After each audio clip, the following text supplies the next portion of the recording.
can use the same seed to generate a consistent image. What are the specific instructions that OpenAI gave it to prompt DALL-E? This is the most crucial step, and you have to do it first when you get access to DALL-E 3.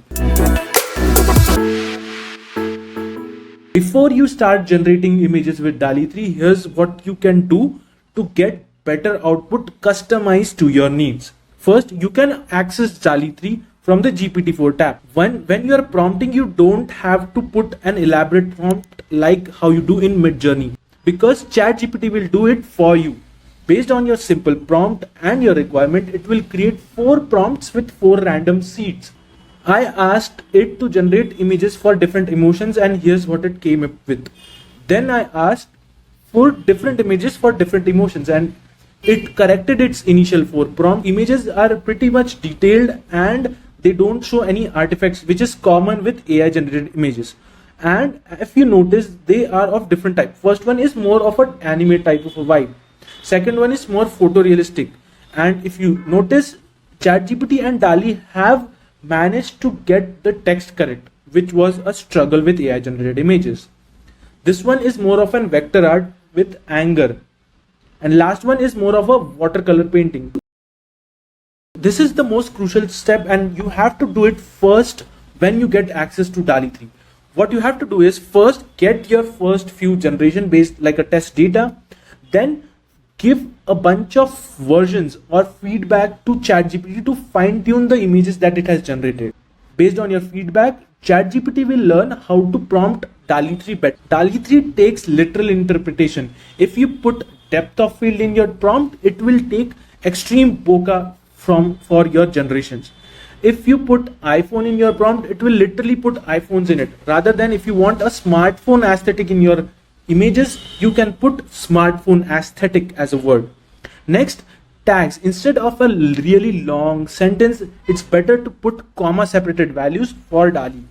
Next, if it can generate really complex images, if you describe the composition, you can divide the image into sections like lower third, left hand side, right hand side, and give instructions specifically for those areas, and it would be able to generate the composition that you like.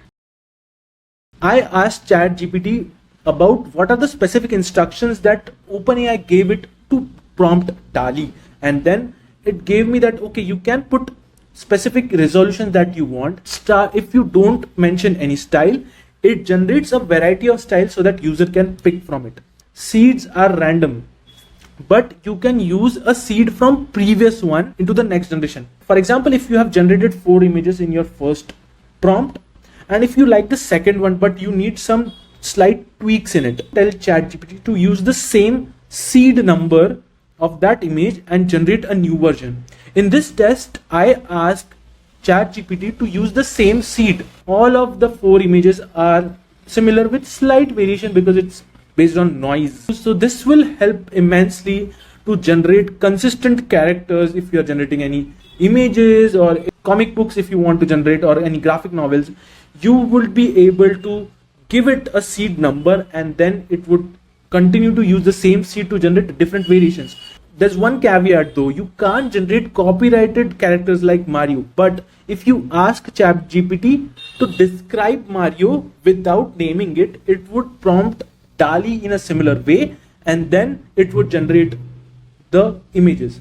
DALL-E doesn't have any specific type of a jail or restriction to it, except ChatGPT is instructed to instruct prompt DALL-E in a certain way. So if you can trick ChatGPT to spit out the prompt, you would get that image.